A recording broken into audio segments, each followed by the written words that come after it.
dalam menghadapi pandemi COVID-19. Pada hari Kartini ini, pada hari Selasa tanggal 21 April 2020, kita akan sama-sama bersejarah karena dalam rangka juga dalam situasi di mana bangsa kita dan bangsa-bangsa seluruh dunia sedang bersama-sama menghadapi pandemi wabah COVID-19. Assalamualaikum warahmatullahi wabarakatuh. Salam sejahtera, Om Swastiastu, Namo Buddhaya, salam kebajikan Rahayu. Untuk kita semuanya, untuk lancarnya acara ini, kita sama-sama berdoa dan memulainya dengan bacaan Bismillahirrahmanirrahim. Untuk yang pertama, acara ini kita akan dibawakan dengan narasumber, yaitu ibu yang hebat, yang sangat luar biasa dalam masa Kartini masa kini, yaitu Ibu Gati Wibawaningsih, Sarjana Teks MA, Dirjen Industri Kecil dan Menengah, Kementerian Perindustrian Republik Indonesia, dengan membawakan makalahnya Efek Pandemi COVID-19 di Dunia Usaha. Mari disilakan Ibu Gati. Terima kasih Ibu moderator, Ibu MC, juga ibu-ibu hebat di acara Zoom ini. Jadi kita memang di era ini benar-benar dipaksa untuk digitalisasi. Jadi hari ini kita merayakan Kartini dalam digitalisasi kayaknya Bu ya. Selamat merayakan Hari Kartini buat semua ibu-ibu di seluruh Indonesia. Jadi hari ini saya mau sharing sedikit mengenai bagaimana kondisi industri dalam rangka COVID ini. Kalau boleh ditampilkan ini saya bahan saya. Bahannya ini bukan ya Bu? Oh. Bukan, ini bahannya. Bahannya tentang jumlah UKM terdampak. Oh iya, sebentar. Jadi sambil menunggu mungkin saya bisa sharing sedikit. Jadi saya ini kebetulan Dirjen Industri Kecil Menengah dan Aneka, itu di bawahnya ada direktorat yang membawahi mengurus pangan, bahan dari kayu dan furniture. Kemudian ada Direktorat Industri Kecil Menengah dan Aneka yang mengurusi kimia, bahan bangunan, dan juga fashion, sandang. Kemudian ada juga direktorat yang ngurusin logam, mesin, elektronika, dan aneka. Kebetulan 3 direktur saya ini perempuan semua. Jadi direktorat jenderal ini benar-benar direktorat jenderal perempuan kali ya. Nah, jadi kami mulai dari yang empuk sampai yang keras-keras kami urusin. Tapi semuanya skalanya adalah industri kecil dan menengah. Nah, dalam rangka COVID ini, itu ada sekitar 97.987.000 industri kecil menengah yang terdampak. Nah, paling banyak itu adalah industri pangan. Industri pangan itu sekitar 54,14% itu terdampak COVID-19 di 34 tahun. Ya, jadi sungguh banyak sekali. Yang kedua adalah industri kerajinan, sekitar 16%-an. Kemudian industri fashion itu sekitar 13,6%, dan juga industri logam dan mesin sekitar 2,4%. Nah, itu adalah yang sisanya adalah industri-industri lainnya. Jadi teman-teman sekalian, hal ini memang sungguh sangat membuat ekonomi khususnya bagi industri kecil dan menengah ini sangat prihatin. Jadi yang namanya COVID ini memang beda sekali dengan era krisis waktu tahun 98. 98 kita tahu kapan waktu untuk stop dan apa toolsnya. Itu hanya masalah ekonomi. Tetapi kalau yang COVID ini kita nggak tahu kapan bisa selesai, dan juga dia bentuknya seperti apa nih kita nggak tahu. Nah, dari 987.000 industri kecil dan menengah yang terdampak itu, jumlah tenaga kerja yang terdampak itu cukup banyak. Cukup banyak jumlahnya, dan juga ternyata dari sektor pangan, tenaga kerja yang terdampak itu jumlahnya 37%-an. Kemudian dari segi fashion itu 28%, kerajinan 12,8%, logam dan mesin 8,49%. Nah, nanti bahan ini mungkin bisa saya share kalau kita nanti saya bisa kirim ke masing-masing lah. Nah, sisanya adalah industri kecil, menengah, dan aneka lainnya. Jadi kerugian yang diderita oleh IKM itu ternyata jumlahnya cukup besar. Untuk pangan, kemudian barang dari kayu dan furniture itu ada 9,6 triliun. Kemudian untuk kimia, sandang, kerajinan, dan industri aneka itu kerugiannya 5,26 triliun. Kemudian logam, mesin, elektronika, dan aneka itu sampai saat ini 3,37 triliun. Dan tetap paling besar adalah industri pangan, kerugian yang terbesar. Kemudian fashion, barang dari kayu dan furniture, dan juga kerajinan. Nah, jadi ibu-ibu dan teman-teman sekalian yang ada di acara ini, kita memang benar-benar harus memutar otak kami untuk bagaimana menyelesaikan masalah ini. Banyak sekali pemerintah sudah mengeluarkan kebijakan-kebijakan yang sangat berguna sekali, antara lain adalah Pak Menko sudah mengeluarkan kebijakan mengenai KUR yang bisa ditunda pembayaran daripada pokoknya dan juga bunganya selama 6 bulan. Ini sangat membantu sekali, dan kami minta masukan kalau seandainya masih ada teman-teman yang masih ditarik iurannya atau pokoknya sampai saat ini, atau disuruh bayar bunga sampai saat ini juga, tolong kami diinformasikan. Bisa langsung ke kami, atau bisa langsung ke Menko Perekonomian, atau bisa mendatangi bank-bank yang masih menarik pokok yang harusnya sudah ditunda selama 6 bulan ini. Jadi kami juga sudah propose mengenai apa-apa yang harus diberikan oleh pemerintah, karena kami ini melakukan riset, melakukan pendataan dari mulai tanggal 13 April sampai tanggal 15 April kemarin. Ternyata semuanya itu memang banyak sekali permasalahannya. Yang paling utama adalah market mereka itu turun. Rata-rata turunnya itu 50-70%. Kemudian yang kedua adalah mereka nggak punya dana. Untuk apa? Untuk membayar PHK. Karena PHK sekarang harus bayar. Yang ketiga adalah mereka nggak punya dana untuk bayar THR. Sebulan lagi ini adalah menjelang hari raya. Ini harus ada THR. Yang keempat, mereka tidak punya dana untuk membayar unpaid leave.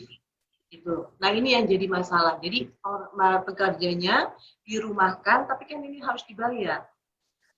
Nah, dana-dana ini yang dibutuhkan oleh mereka. Kemudian kami juga propose mengenai mesin dan peralatan, karena bagaimanapun juga untuk meningkatkan produksi mereka, itu mereka butuh mesin peralatan yang lebih canggih, sesuai dengan kebijakan pemerintah yang sudah dicetuskan atau di-launching sama Pak Jokowi mengenai revolusi industri 4.0 tahun 2018. Kami sudah launching itu. Nah, kami bantu mereka melalui program restrukturisasi. Program itu adalah memberikan bantuan mesin dan peralatan. Mereka beli dulu 100%, kemudian pemerintah bayar. Dalam hal ini Kementerian Perindustrian kasih 30%. Kalau mesinnya buatan dalam negeri. 25% kalau mesinnya adalah impor. Nah, kebijakan-kebijakan ini sangat diperlukan oleh para IKM, dan mudah-mudahan ada tambahan lagi dana untuk mereka menambah atau mempunyai dana untuk membeli bahan baku. Yang jadi masalah sekarang adalah, kemarin ada pemecahan masalah, oke, pemasaran pakai digital secara online. Tetapi ternyata siapa yang mau beli? Nggak ada yang mau beli. Karena masyarakat daya belinya sekarang turun. Nah ini yang jadi masalah. Oh berarti BUMN dong. Sekarang BUMN itu juga nggak punya uang. Mereka juga lagi sibuk untuk membantu mengenai pembiayaan. Sektor perbankannya membantu pembiayaan. Jadi memang sekarang ini benar-benar masa yang sangat sulit sekali bagi pemerintah dalam hal ini untuk menyelesaikan dampak daripada COVID. Tetapi kita tidak harus putus asa karena ternyata banyak sekali dan ada ternyata sesuatu yang indah di balik COVID ini. Ada orang-orang atau pengusaha industri kecil menengah maupun industri besar yang mendapat untung dari COVID ini. Ya, contohnya, dan mereka nih juga harus lebih kreatif. Saya kemarin propose kepada panitia untuk mengundang, ternyata industri mainan anak ini tuh banyak dibeli loh sama orang-orang dalam masa pandemi ini. Kenapa? Karena anak-anak itu kan di rumah, jadi dia butuh sesuatu untuk dijadikan perangkat untuk mainan. Jadi penjualan daripada mainan anak itu meningkat. Yang kedua, kalau memang tidak penjualannya adalah merosot, kita benar-benar harus kreatif. Jadi dengan adanya pandemi ini, kreativitas itu makin meningkat. Orang Indonesia tuh bisa bikin apa aja, semua mereka bisa bikin. Ternyata kreativitasnya juga nggak bisa disangka lagi. Orang Indonesia tuh kreativitasnya oke banget. Saya kemarin propose juga kepada panitia untuk undang anak yang kreatif ini. Kebetulan kami itu punya program yang namanya BECIK, Bali Creative Industrial Center. Jadi kita berikan panggung buat anak-anak kreatif untuk mereka memproduksi barang. Kita berikan fasilitasi mereka sebagai inkubator. Jadi kami punya lab-nya, kemudian punya workshop-nya ada di Bali. Kami sengaja bikin di Bali supaya kreativitas itu makin bisa terjadi. Nah, ternyata teman-teman yang bikin konveksi nih, dengan adanya kebutuhan daripada masker dan juga APD, mereka langsung kreatif. Mereka balik, nggak bikin konveksi lagi, tapi mereka bikin masker dan APD. Memang kalau APD ini kita nggak bisa main-main, harus sesuai dengan standar medis. Yang jadi masalah adalah bahan baku daripada IKM ini kurang. Kenapa? Karena untuk supply dalam jumlah yang besar itu harus industri besar yang bikin. Jadi industri besar sudah ambil duluan bahan baku tersebut, sehingga IKM ini kehabisan. Dan IKM ini masalahnya adalah dia nggak punya modal yang kuat untuk membeli bahan baku. Kenapa? Karena harga bahan bakunya ya tentu saja dengan sendirinya kalau misalnya demand-nya meningkat, supply-nya tetap, pasti dampaknya kepada harga langsung naik. Nah, IKM masalahnya kalau harus bayar dengan harga yang besar, yang tinggi, mereka kewalahan. Nah, ternyata kalau untuk masker itu nggak harus standar medis, bisa digunakan, dan sekarang sudah beredar banyak sekali masker-masker dan sangat sangat kreatif sekali. Ada yang renda, ada yang batik. Jadi sekarang oke banget. Jadi kalau saya lihat memang wanita-wanita atau perempuan ini memang lebih mohon maaf ya Pak Toto ya, lebih harus cepat karena kita kan perempuan ini ya Bu Widya, Ibu moderator, Ibu MC dan Ibu Dewi Motik sini juga ada. Itu kan kebiasaan ngurusin rumah tangga ya. Jadi kita harus lebih kreatif bagaimana memanage keuangan keluarga sehingga terbiasa kalau usaha itu ya lebih cepatlah kita beradaptasi. Nah, jadi saya pikir memang dengan adanya Kartini di industri ini yang kebetulan kalau saya lihat industri yang kami bina ini hampir 60% itu pelakunya adalah perempuan. Nah, banyak kegiatan-kegiatan bukan karena saya Dirjen Perempuan, tidak, tapi karena memang kebutuhan. Dan memang kenyataannya, realitanya, pelaku bisnisnya ini, pelaku industri untuk industri kecil, menengah, dan aneka ini banyak perempuan. Dan industri besar juga ternyata banyak juga yang masih ekspor. Jadi COVID ini tidak hanya membawa masalah, memang sudah jelas, tetapi ternyata ada blessing juga di belakang. Jadi saya melihat bahwa Indonesia ini memang benar-benar harus bersyukur kita perempuan-perempuan Indonesia mempunyai sosok seorang Ibu Kartini yang benar-benar bisa memberikan emansipasi antara perempuan dan laki-laki. Sehingga banyak perempuan-perempuan ini bisa berkarya sama dengan laki-laki. Diberikan kesempatan untuk berkarya sama dengan laki-laki. Saya rasa itu yang bisa saya sampaikan. Silakan kalau ada pertanyaan, saya siap untuk menjawab. Terima kasih, Pak Ibu Moderator.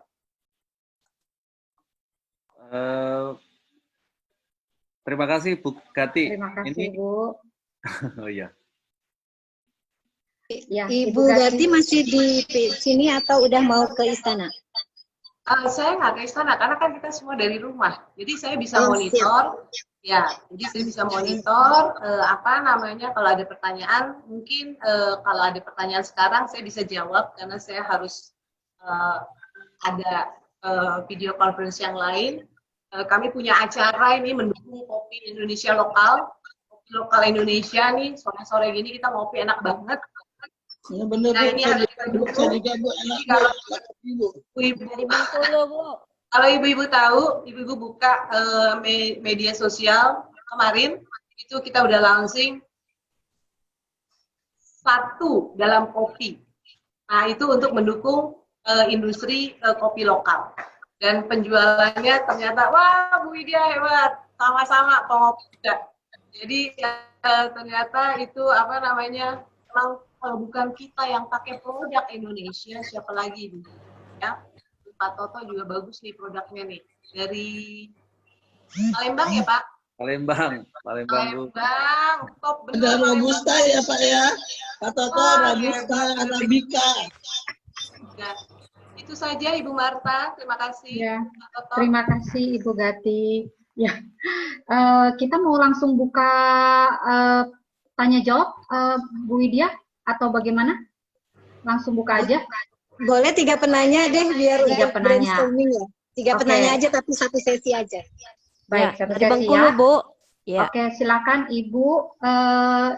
Ini Pak Toto langsung saya bisa ini ya, Ibu, untuk yang bertanya ya. Ya. Oke. Ya, oke. Ini ada, silakan Ibu sebutkan nama, dari mana, dan pertanyaannya. Singkat dan padat ya Ibu.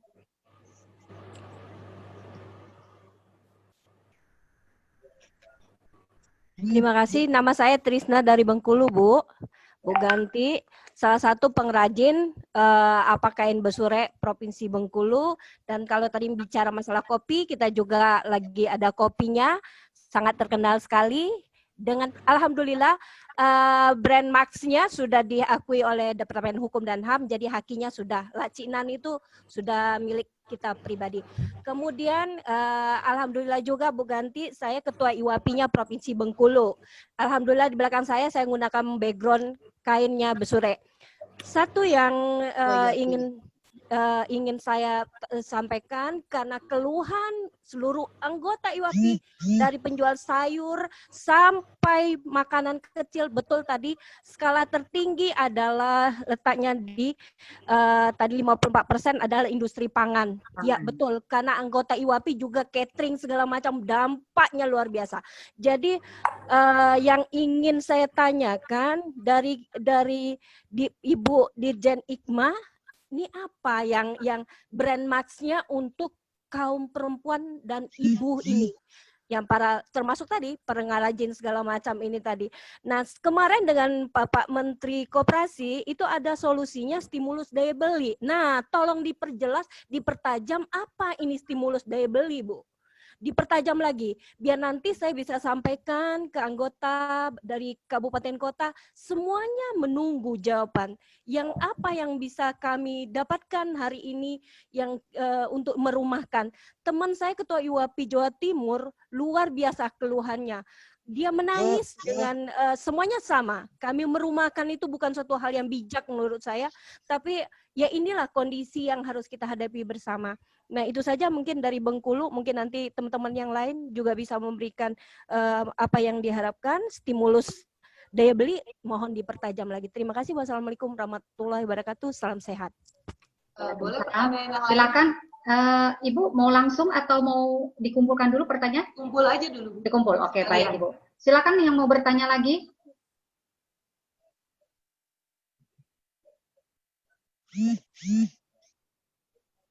Belum panas kali, Bu? Oh iya. Mungkin saya jawab kalau nggak ada ya. Ya, baik Ibu, silakan.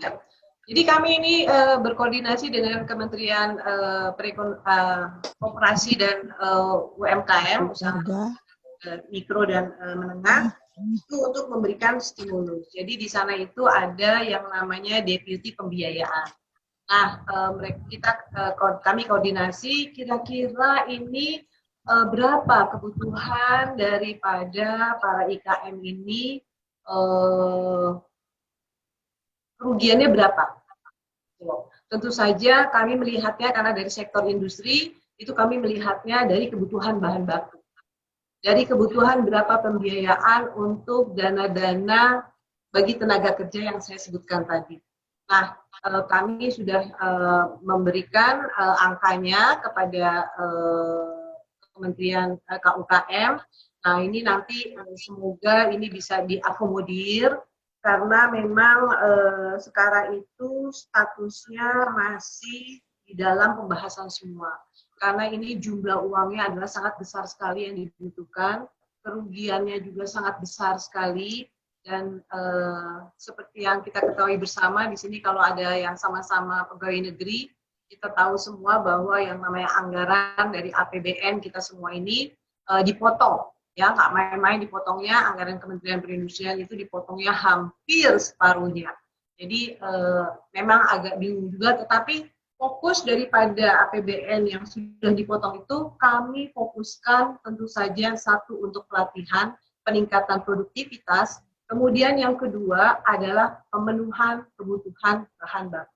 Tidak semua bisa kami akomodir, nanti kami bikin kriterianya, dan saya juga mungkin akan minta masukan dari Ibu Trisna.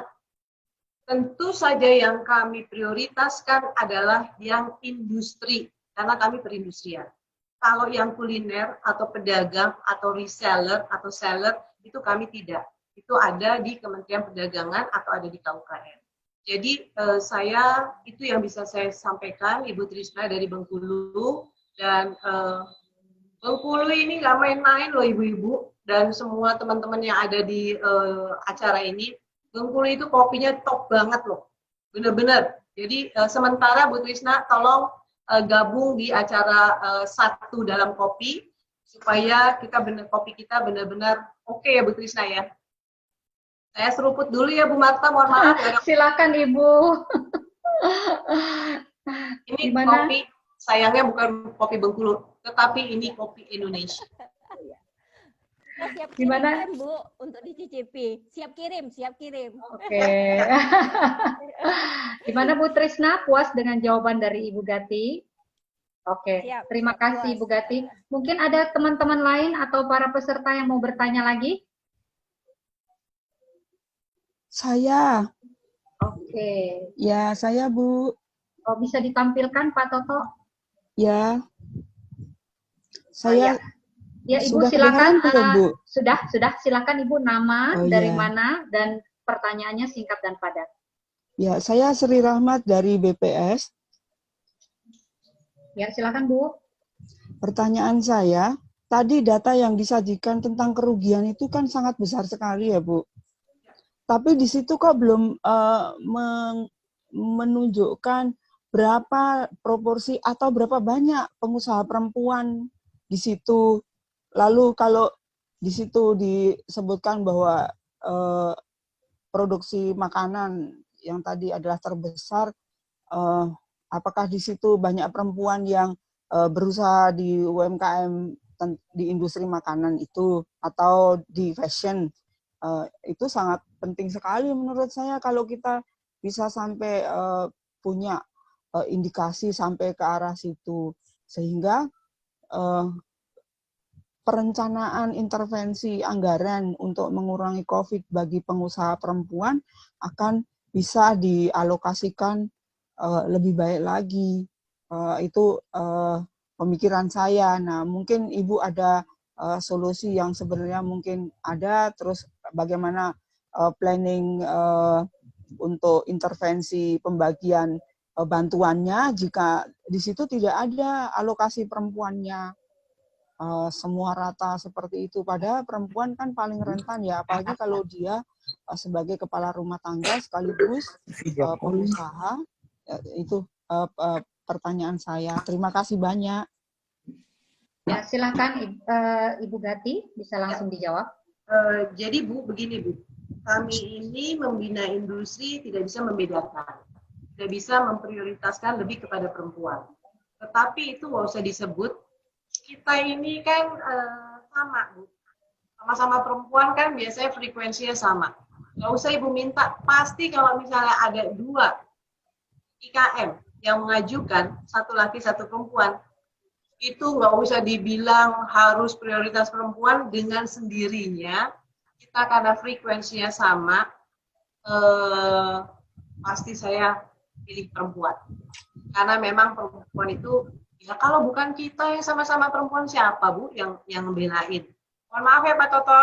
Tapi ini kita bisik-bisik di sini aja Bu, jangan di tempat luar. Nanti kalau bapak-bapak di luar tahu IKM laki-laki itu, wah semua WA masuk ke saya protes. Saya mute deh. Tetapi Ibu sekali lagi, kalau kita lihat yang namanya IWAPI, singkatannya apa? Ikatan Wanita Pengusaha. Ya. Kemudian ada ikatan juga Ibu Menteri KUKM yang dulu, Bu siapa namanya Bu? Saya lupa. Yang cantik. Semua cantik, kita perempuan semua cantik. Artis Koani ya, mungkin Koani bukan Bu, bukan Koani. Koani perempuan. Jadi kalau dilihat memang organisasi ini memang lebih banyak perempuan. Kenapa? Karena kita senang ngumpul-ngumpul dan memang kita butuh suatu wadah supaya kita bergabung bersama, supaya kita lebih kuat. Jadi kalau untuk saya bikin kebijakan tidak bisa like spesialis, saya nggak bisa. Kebijakan itu harus berlaku secara umum. Tangan pakai sabun, tapi tentu saja nanti kita bisik-bisik Bu. Tangan pakai sabun, tangan. Perempuan pasti saya belain. Nah itu pasti saya nanti seperti itu. Mas Markis mau nggak Nak? Bisa sampaikan. Terima kasih Bu Marta. Ya, terima kasih Ibu. Oke, ada pertanyaan satu lagi sebelum Ibu Gati undur diri karena mau ada acara berikutnya. Saya persilahkan. Oke, tidak ada ya. Oke, tidak ada. Standby ya Bu. Ya, nanti materi bisa dikirim ke peserta ya Ibu ya. Oke, baik. MC-nya Ibu Yani silakan. Saya kembalikan ke Ibu Yani. Oke, siap. Oke. Makasih Bu Yani, Ibu mohon maaf, moderator cantik. Terima kasih Ibu Gati. Saya tadi mendengar di bawah posisi Ibu ada 3 wanita, berarti memang wanita sosok Kartini masa kini benar-benar luar biasa ya Bu ya. Benar-benar bisa berkarya nyata gitu. Baiklah, kita akan lanjut kepada acara selanjutnya.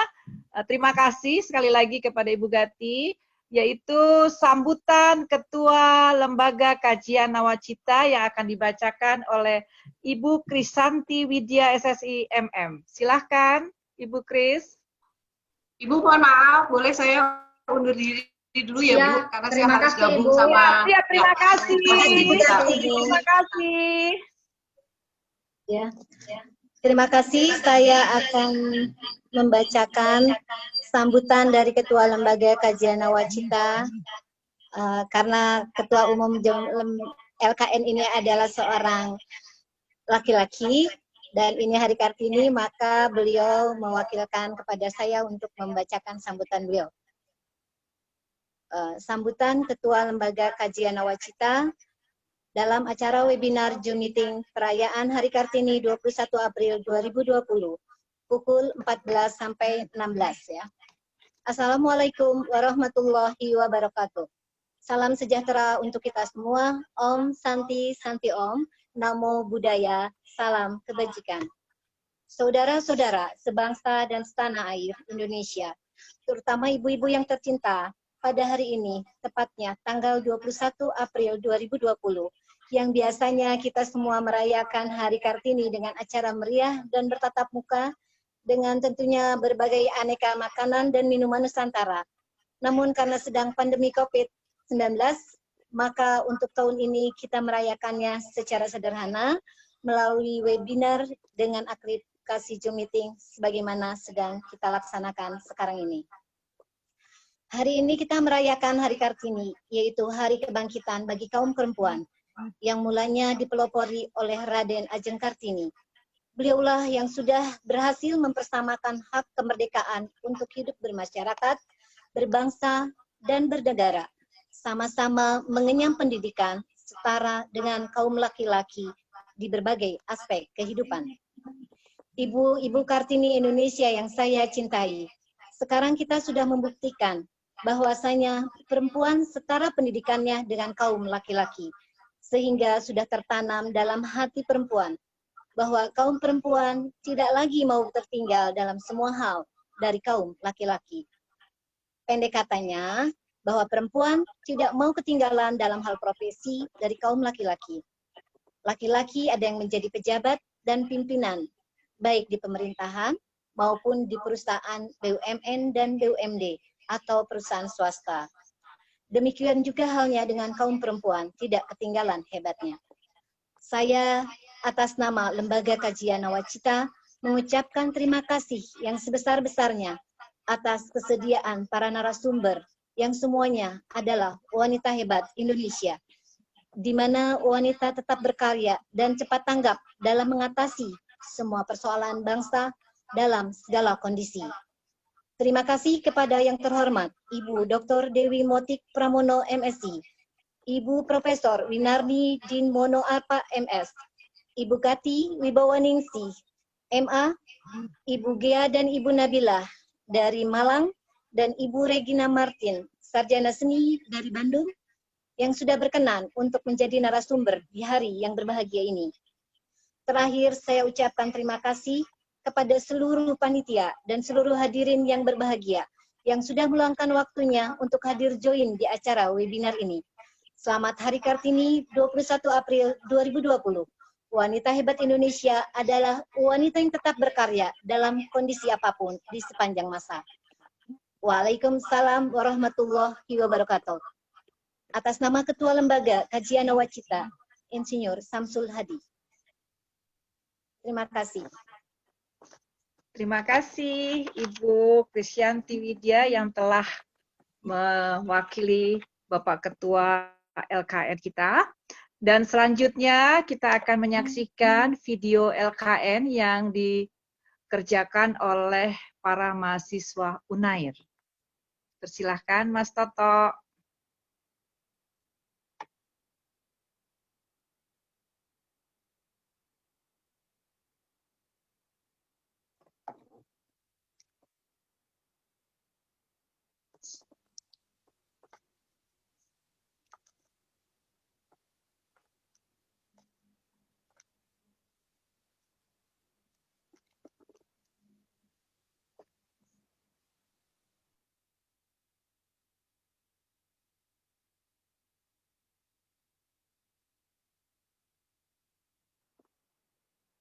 Nggak ada suaranya.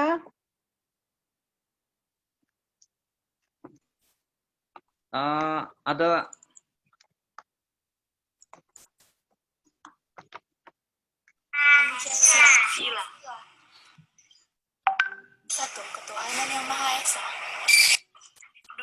kemanusiaan yang adil dan beradab. 3. Persatuan Indonesia. 4. Kerakyatan yang dipimpin oleh hikmat kebijaksanaan dalam permusyawaratan perwakilan. 5. Keadilan sosial bagi seluruh rakyat Indonesia.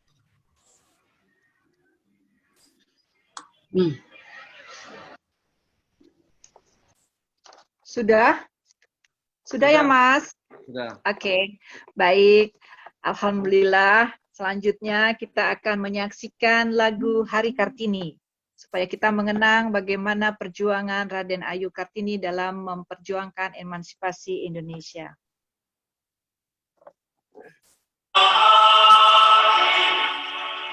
Oh, sorry.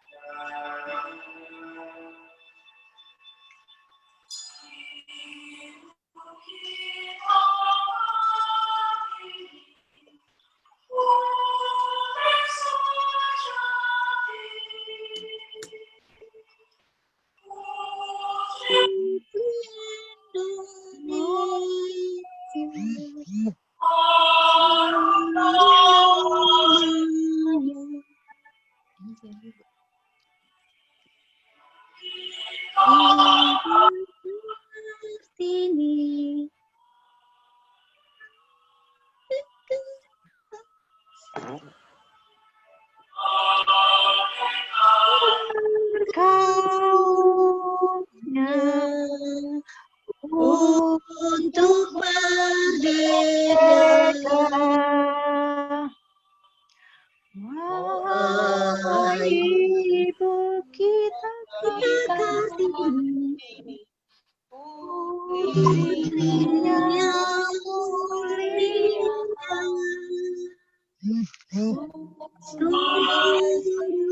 cita-citanya bagi Indonesia.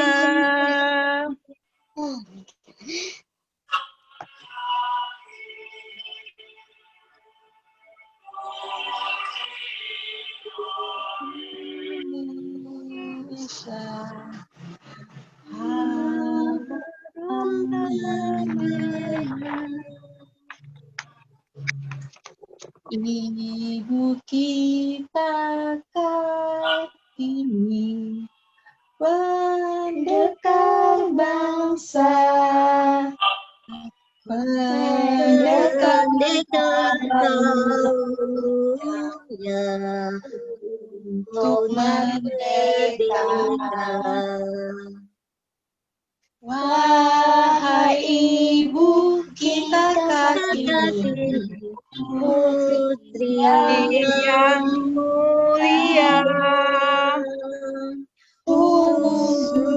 besar cita-citanya bagi Indonesia.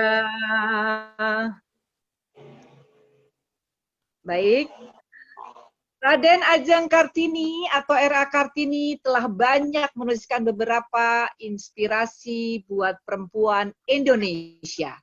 Bagaimana seharusnya menjadi Kartini sosok perempuan yang semakin cerdas, berwawasan terbuka, bebas berkarya, merdeka, mandiri, dan dapat beri tegak kuat hati tanpa melupakan kodratnya sebagai perempuan Indonesia. Sekarang ini, saya akan serahkan kepada moderator cantik kita, yaitu Ibu Marta Simanjuntak, untuk melanjutkan acaranya dengan narasumber. Silakan, Mbak Marta. Terima kasih, Ibu Yani. Oke. Assalamualaikum warahmatullahi wabarakatuh. Selamat siang. Salam sejahtera bagi kita semua. Om Swastiastu, Namo Buddhaya, salam kebajikan.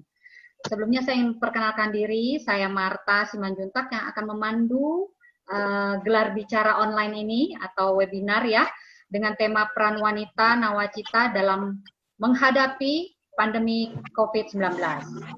Oke. Ini acara yang paling ini loh, acara gebiarnya ya ibu-ibu semua, bapak-bapak. Oke, bangsa Indonesia memiliki banyak perempuan hebat, mandiri dan berjaya.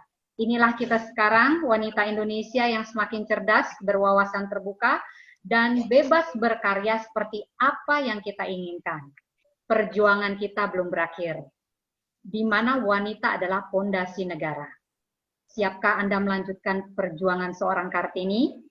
Mari kita dengarkan para narasumber kita siang ini, wanita-wanita hebat, ya.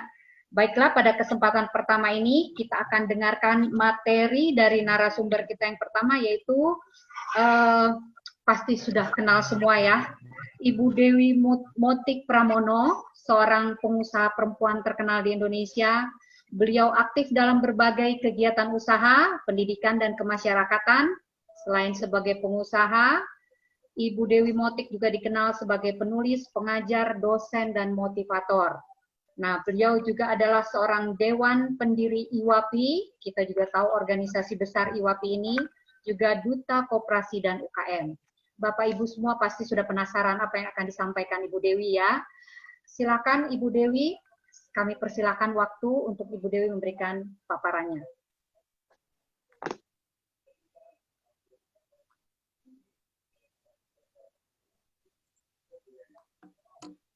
Ibu Dewi sudah on, Pak Toto? Ibu Dewi, Mbak Widya itu yang mendampingi. Oh. Mbak Widya. Udah? Oke, dengar? Oh iya. Okay. Halo Ibu. Udah kirim. Gini Pak Toto, saya sederhana sekali. Orangnya adalah orang kerja saya tuh. Nggak kelewat banyak berteori, nggak kalau dia banyak yang musingin kepala. Pokoknya semua dibuat gampang dan kerja, nyata.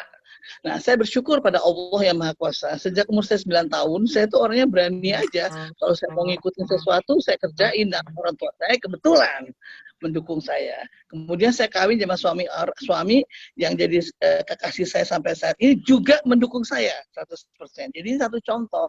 Kartini itu akan bisa maju kalau dia didukung oleh suami. Kalau nggak ada untuk suami, siapa bilang nggak bisa maju? Pasti bisa maju. Tapi akan lebih menikmati kalau didukung oleh pasangan hidup. Ataupun kita sebagai perempuan itu adalah sahabatnya laki-laki, laki-laki itu adalah sahabatnya wanita. Nah, kita contoh mengapa Kartini jauh lebih hebat dari seluruh pahlawan-pahlawan wanita Indonesia. Kenapa nggak ada hari Cut Mutia? Kenapa nggak ada hari Martiati atau nggak ada kan? Ada hari Kartini. Satu kelebihan Kartini dibandingin sama seluruh pahlawan-pahlawan kita yang memang lebih hebat dalam arti kata berkarya nyatanya luar biasa. Karena Kartini menulis. Itu yang saya selalu mengatakan bagaimana pentingnya seseorang itu menulis. Karena dengan menulis karya nyata, dia bisa mengembangkan, dia bisa menerawang, dia bisa berpikir. Karena seorang penulis, nggak ada satupun yang bisa stop dia. Dia akan berimajinasi, dia akan berkarya nyata di dalam tulisannya, dan itu bisa tetap dibaca oleh orang. Itu perbedaan antara Kartini dengan para pahlawan-pahlawan wanita lainnya. Padahal saya lihat setiap ke daerah, saya bersyukur dengan usia saya sekarang 70, saya keliling Indonesia ke setiap daerah dan selalu saya mengunjungi tempat pahlawan-pahlawan wanita kita berkarya. Nah, di mana saya lihat, halo, ini ada nggak? Masih ada nggak? Terlihat nggak Pak Toto? Udah? Kelihatan Pak Toto? Bisa jalan terus? Ya, terus. Silakan Ibu. Nah, di sini saya mengatakan bahwa kenapa saya tema mengatakan wanita Kartini Indonesia adalah wanita yang berkarya nyata sepanjang masa. Anda bisa bayangin nggak sih sampai detik ini, Anda lihat dari kita zaman ratusan tahun yang lalu dijajah oleh Belanda, nggak ada cerita tentang perempuan yang berjibaku untuk memperjuangkan kemerdekaan kita.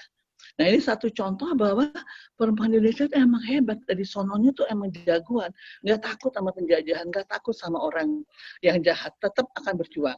Oleh karena itu saya lihat di sini bahwa apa yang disebut Kartini adalah wanita yang berjuang sepanjang masa, berkarya nyata.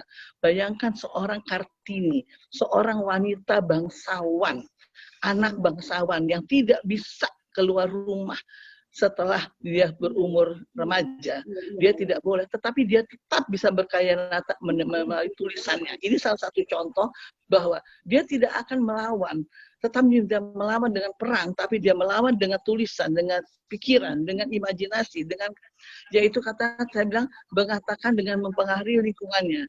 Ini satu contoh yang menurut Bapak saya sesuatu daya perlawanan seorang wanita Jawa pada masa itu.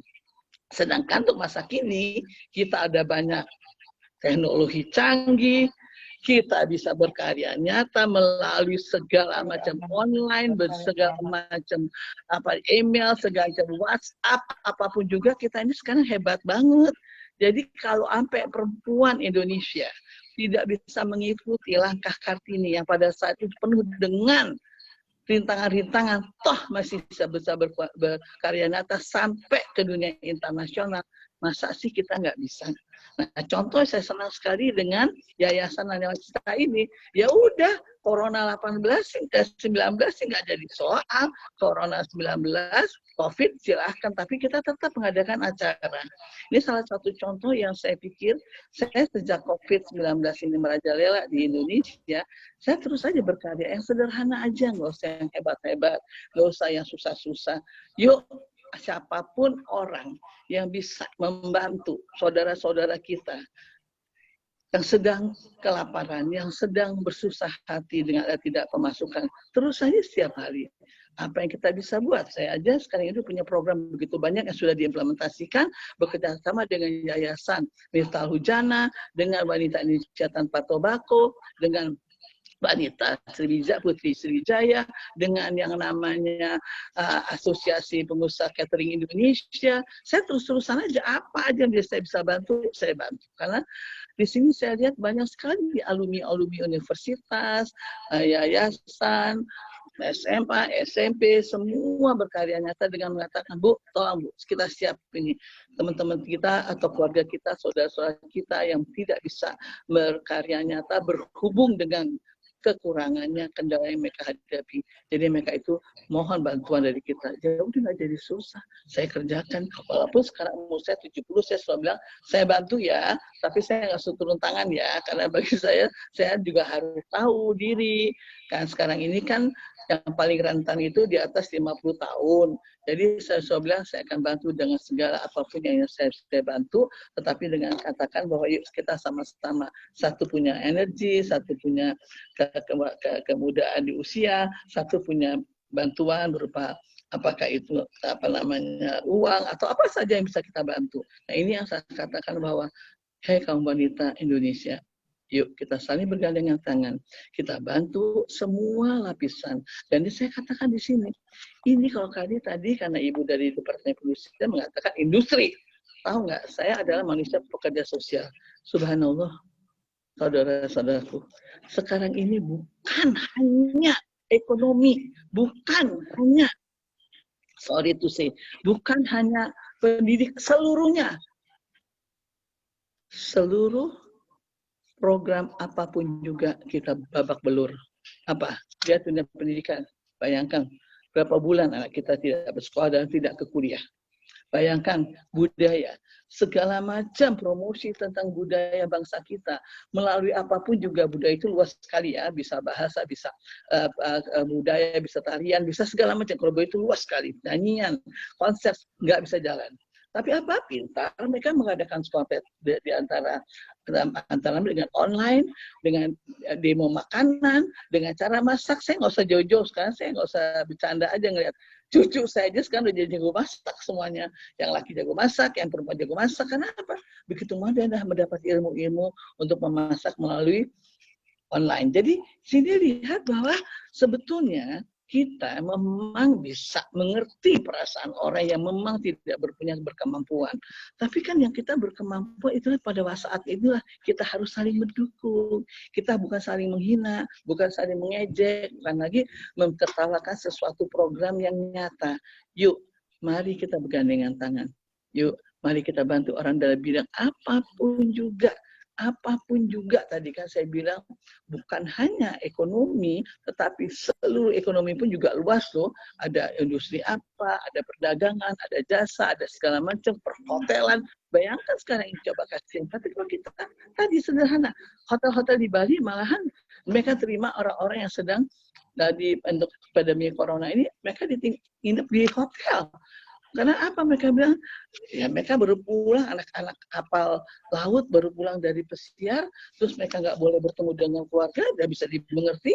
Selama 2 minggu mereka diterima di hotel. Jadi itu saling, siapa yang punya kelebihan, yuk mendukung. Siapa yang punya kekurangan, yuk kasih informasi. Karena tadi saya baru aja nangis melihat bahwa ada orang kelaparan gara-gara meninggal di satu daerah dekat kita ini. Saya pikir dia memang sudah sakit, cuma kebetulan aja setelah 2 hari minta makanan nggak dikasih, taunya dapat, saya tanya ke cek itu. Jadi kita juga pada saat ini jangan terlalu banyak percaya dengan berita-berita yang dibuat oleh orang jahat, supaya menjatuhkan pemerintah kita. Saya bukannya orang pemerintah, saya orang swasta.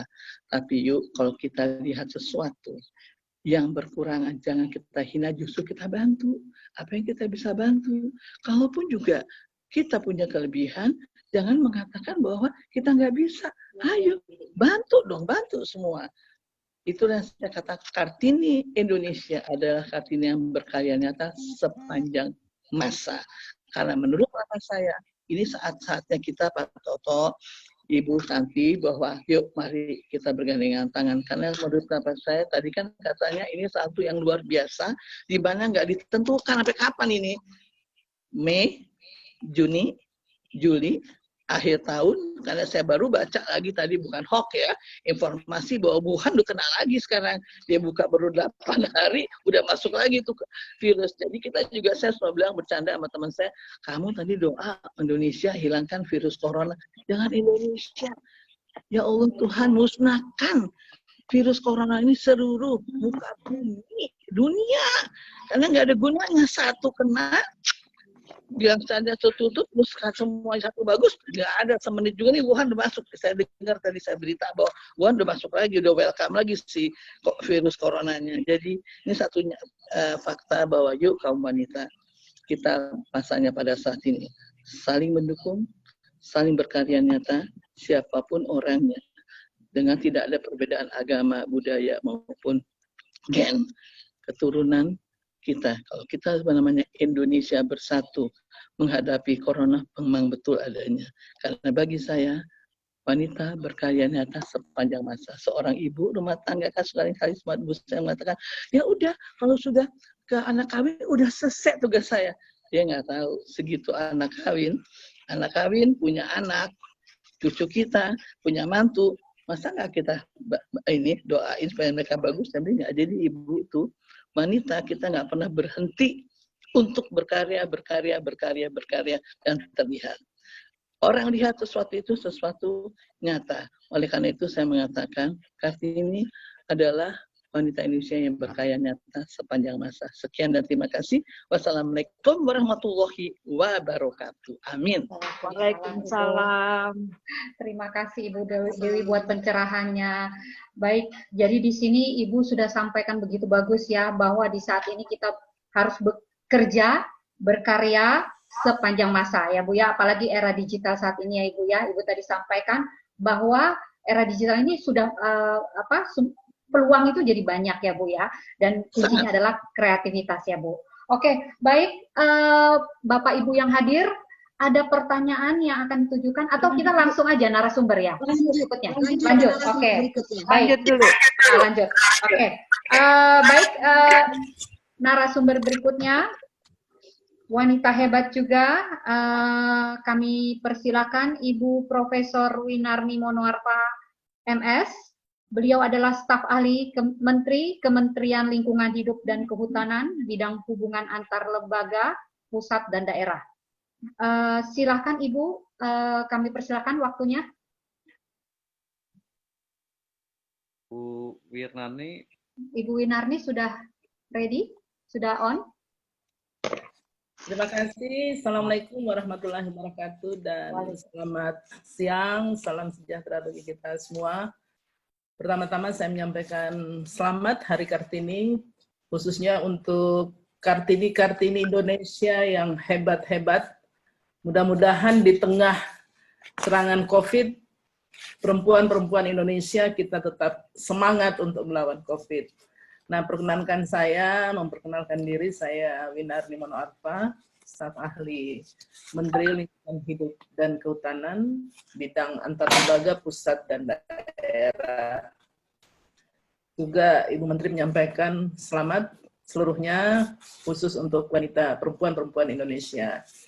Dan oleh karena itu, pada kesempatan yang baik ini, saya diberikan tema khususnya adalah bagaimana peran perempuan dalam pencapaian Sustainable Development Goals, SDGs atau Tujuan Pembangunan Berkelanjutan, yang harus kita capai sampai dengan tahun 2030.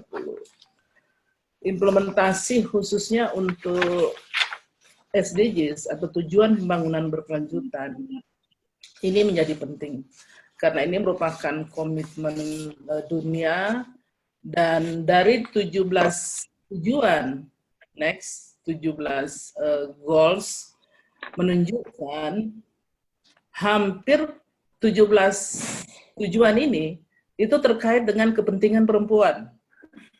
Next, kita lihat mulai misalnya lanjut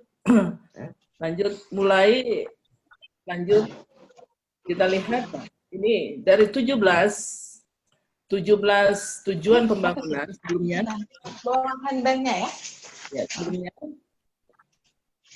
dari 17 tujuan SDGs sebelumnya, ya. Nah, ini terlihat bahwa semua terkait dengan kepentingan dan kebutuhan perempuan. Mulai dari tujuan pertama, tanpa kemiskinan, tanpa kelaparan, kehidupan sehat dan sejahtera, pendidikan berkualitas, dan yang terkait dengan apa yang kita bahas hari ini adalah saya kira mengenai tujuan kelima, yaitu kesetaraan gender. Tujuan keenam mengenai air bersih dan sanitasi layak, energi bersih terjangkau, sampai kepada khususnya untuk masalah perdamaian, industri tadi yang Ibu Gati sudah bahas. Nah, oleh karena itu pertanyaannya adalah, di mana posisi kita perempuan khususnya dalam mengenang perjuangan Ibu Kartini, dan momentum yang baik sekali untuk kita bersama-sama memberikan kontribusi yang khususnya untuk pembangunan Indonesia. Nah, oleh karena itu, untuk pilar daripada SDGs ini, tujuan pembangunan berkelanjutan, kita lihat bahwa ada kurang lebih 5 ya yang terkait. Next, yaitu bahwa untuk pilar SDGs ini terkait dengan bagaimana penanggulangan kemiskinan, kelaparan, dan kesenjangan, termasuk seluruh umat manusia. Bagaimana planet kita melihat dengan adanya COVID ini sebenarnya juga merupakan hikmah ya tersendiri. Begitu bersihnya sekarang, kita lihat DKI yang tadinya kita dengan macet, bagaimana CO2 yang keluar, nah asap-asap, tapi dengan adanya COVID ini kita lihat ya, ini transportasi begitu, jadi DKI ini jadi sunyi. Kemudian juga bagaimana menciptakan dan terpenuhinya kebutuhan hidup, prosperity, bagaimana khususnya untuk menciptakan kedamaian, partnership, kemitraan, saya kira ini terkait semua dengan masalah perempuan. Nah, khusus mengenai lingkungan hidup dan juga terkait dengan lingkungan, maka ada 6 goals yang masuk dengan 56 target dan 70 indikator. Antara lain adalah mengenai air bersih dan sanitasi lingkungan. Saya kira perempuan sangat dekat mengenai kebutuhan air. Kita melihat khususnya bagaimana perempuan-perempuan di desa. Saya, Bu, kebetulan Bu Dewi Motik, saya kira sangat akrab dengan kami ya. Saya hampir 16 tahun bertugas di Provinsi Gorontalo, mulai dari Kepala Badan Litbang dan Lingkungan Hidup, Kepala Bapeda Badan Perencanaan hampir 8 tahun, dan terakhir sebagai Sekda Provinsi Gorontalo sebelum masuk ke KLHK, bahwa masalah air bersih ini adalah masalah yang sangat-sangat mempengaruhi kebutuhan perempuan. Ketika misalnya terjadi kekeringan, ya, maka yang paling merasakan adalah, ataupun juga banjir, maka yang paling merasakan adalah perempuan. Kemudian juga masalah terkait dengan lingkungan dan kehutanan, yaitu Goal 11, kota dan permukiman berkelanjutan, konsumsi yang bertanggung jawab, penanganan perubahan iklim. Nah, kita mempunyai komitmen khususnya untuk menurunkan gas rumah kaca, ya, dan ekosistem kelautan serta ekosistem daratan, termasuk mengenai sampah plastik. Nah, oleh karena itu terlihat teks bahwa permasalahan lingkungan itu sangat terkait, hulunya adalah dari perilaku. Dan perempuan, kita sepakat, merupakan media yang pertama dan utama yang bisa merubah perilaku.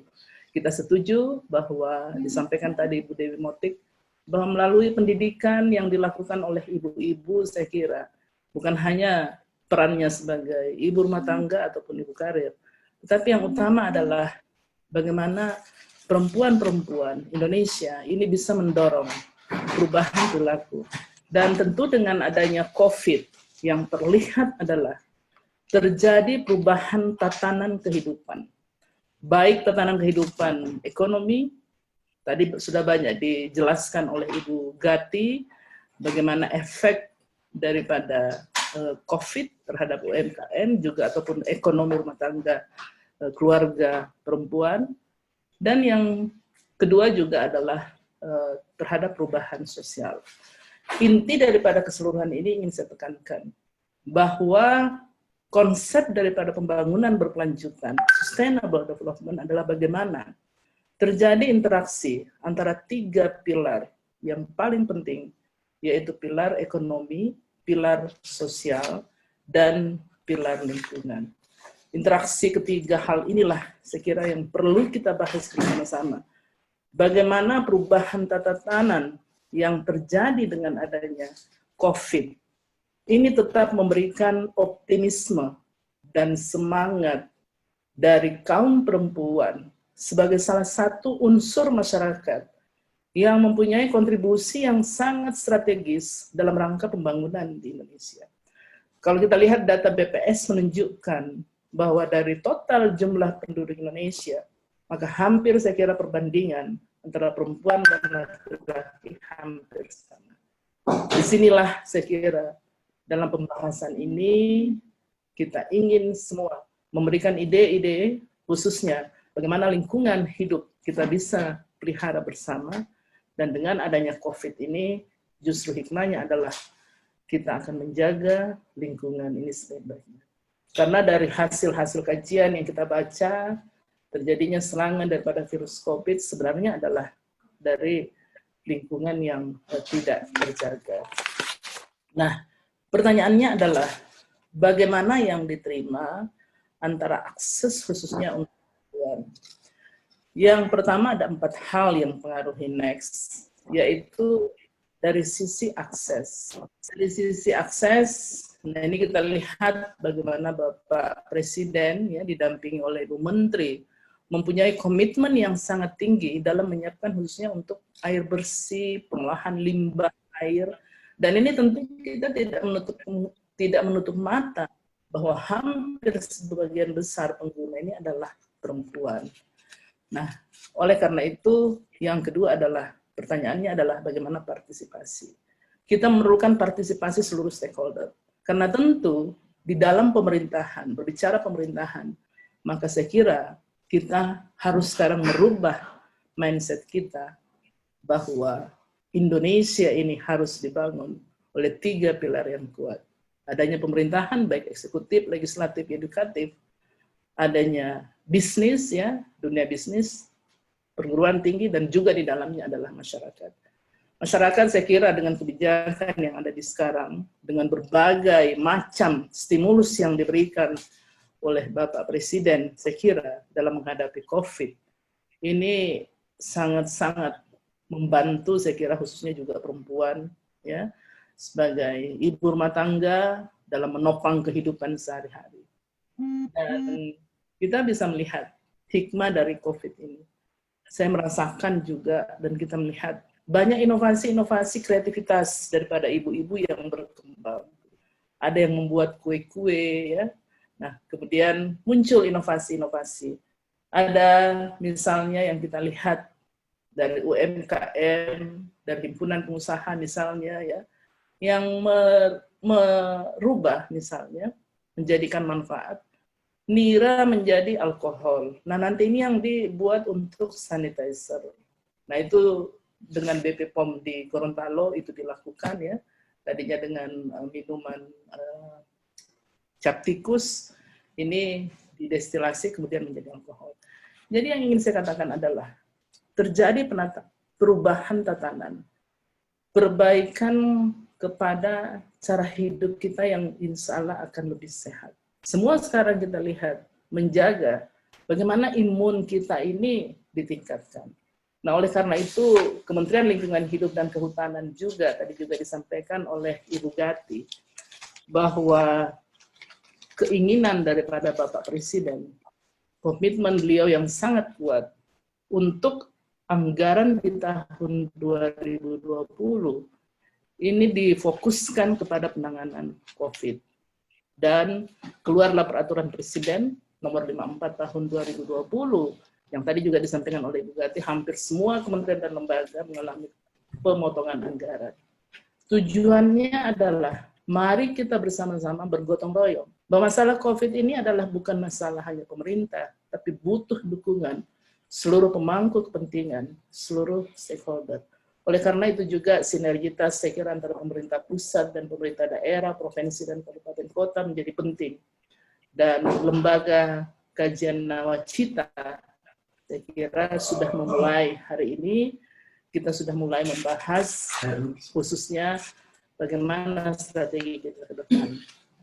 Untuk Kementerian Lingkungan Hidup dan Kehutanan, seperti yang saya sampaikan bahwa 90% pekerjaan rumah tangga itu hampir dikerjakan oleh perempuan. Nah, oleh karena itu inovasi-inovasi program yang terkait dengan kepentingan perempuan dan tentu juga tanpa melupakan kepentingan laki-laki, karena mainstreaming gender ini adalah bagaimana ada kesetaraan antara perempuan dan laki-laki untuk ikut bersama-sama berkontribusi terhadap pembangunan. Nah, ada beberapa program yang terkait yang kita fokuskan juga dari Kementerian Lingkungan Hidup KLHK untuk refocusing terhadap penanganan COVID secara internal, khususnya untuk seluruh pegawai-pegawai di KLHK. Ini kita juga dilakukan rapid test, kemudian ada sanitizer, suplemen, dan lain-lain. Untuk masyarakat, ada program khususnya misalnya diberikan hak kepada masyarakat, dan juga upaya-upaya bagaimana agar masyarakat yang ada di dalam hutan ataupun juga di luar hutan, kawasan hutan itu tetap terjaga kesejahteraannya. Mereka kita lihat ini salah satu contoh madu yang dihasilkan ini dari produksi Asifa Ciburel Cimayan Bandung.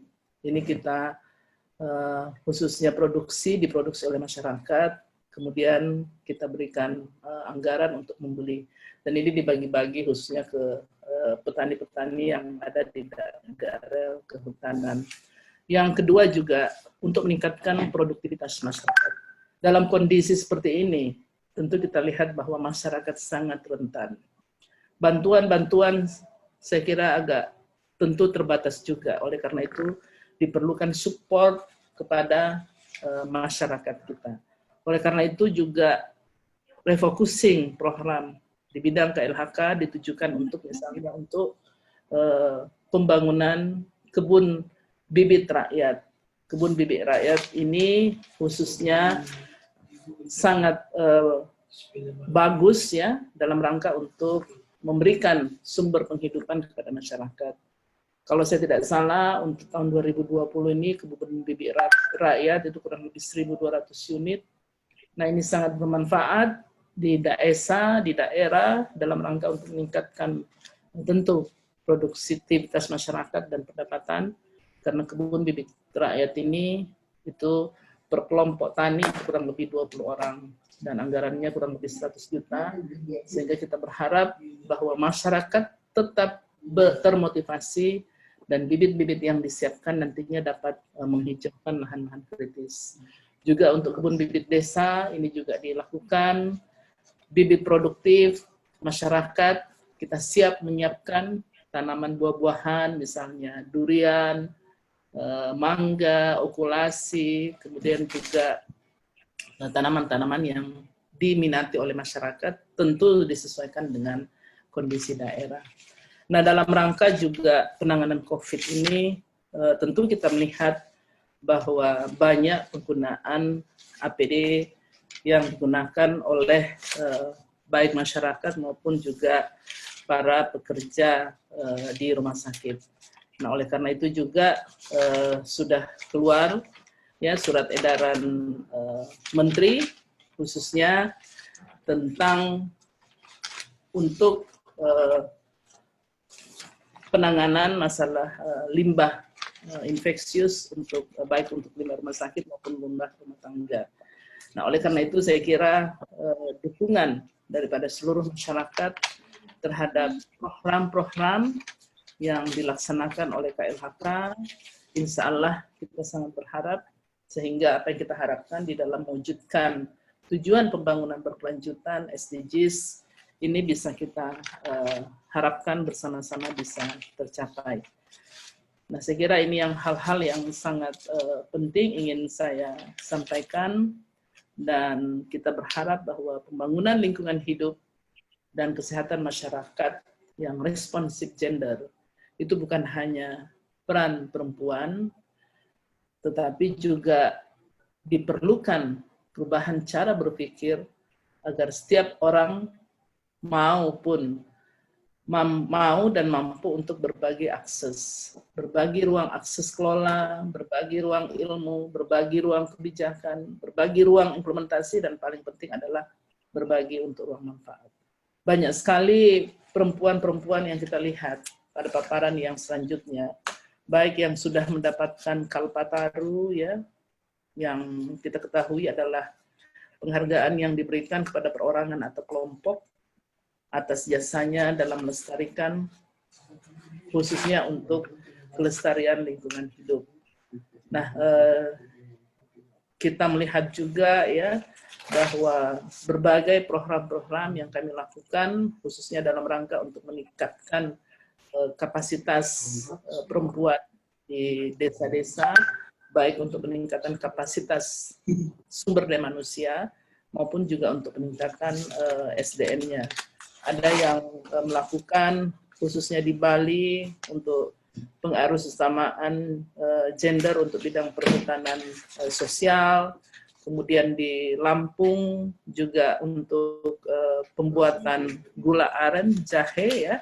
Nah, ini salah satu juga kunyit yang kita lihat ini sudah dijadikan juga untuk ini kunyit ya yang kita lihat yang sudah diolah. Nah, oleh karena itu saya kira banyak sekali manfaat dari hasil-hasil hutan yang kita hasilkan. Membangun hutan tentu kita akan menggerakkan ekonomi kerakyatan. Dan di dalam itu ini kita lihat juga bagaimana komitmen ya kesungguhan dari Ibu Iriana Jokowi dalam rangka untuk menanam mangrove. Karena peran daripada mangrove hutan bakau ini sangat penting peranannya dalam rangka untuk menjaga keberlangsungan kehidupan ikan. Nah, juga kita lihat adalah bagaimana di Lampung ya, ini berbasis gender untuk antara lain untuk kopi. Jadi tadi Ibu Gati menyampaikan khususnya untuk kopi, nah kita juga melakukan pembinaan seperti itu. Nah, juga misalnya untuk pelatihan perencanaan penganggaran yang responsif gender juga dilakukan, karena apa? Karena kita lihat, nah ini untuk pengelolaan sampah ya, juga terlihat saya kira di Surabaya dan hampir semua daerah sekarang ini sudah mempunyai bank sampah. Kemarin kami, Ibu Menteri diundang di Paris untuk menjelaskan bagaimana mainstreaming gender and environment, dan kami menghadirkan Ibu Wilda, salah satu sampah, dan ternyata 80% daripada anggotanya itu adalah terdiri dari perempuan. Nah ini untuk Kalpataru ya, banyak sekali keterampilan-keterampilan next perempuan ini untuk menggerakkan ekonominya, ya, ekonomi masyarakat yang dilakukan. Nah oleh karena itu akhirnya saya kira satu poin ini bukan langsung diserahkan oleh Bapak Presiden, perhatian beliau luar biasa ya untuk bagaimana pemberdayaan masyarakat khususnya yang berdiam di wilayah hutan. Nah ini yang sudah digerakkan perempuan. Saya kira ini beberapa yang ingin saya sampaikan sebagai informasi bahwa marilah dengan apa yang kita alami sekarang yang merupakan bencana nasional ini menjadi sebuah pelajaran saya kira, dan kita mengambil hikmahnya bahwa lingkungan begitu penting khususnya kita jaga, dan juga mari kita bersama-sama untuk mendukung kebijakan pemerintah. Saya kira tetap kita berdiam di rumah. Ketika di luar kita menggunakan masker, jaga jarak, ya, saya kira itu hal-hal yang penting. Tetap untuk perempuan Indonesia, kita optimis bahwa karya-karya kita ini tetap dinantikan oleh Ibu Pertiwi. Terima kasih. Assalamualaikum warahmatullahi wabarakatuh. Waalaikumsalam. Terima kasih Ibu. Baik, kita lanjutkan aja dulu ya. Narasumber berikutnya adalah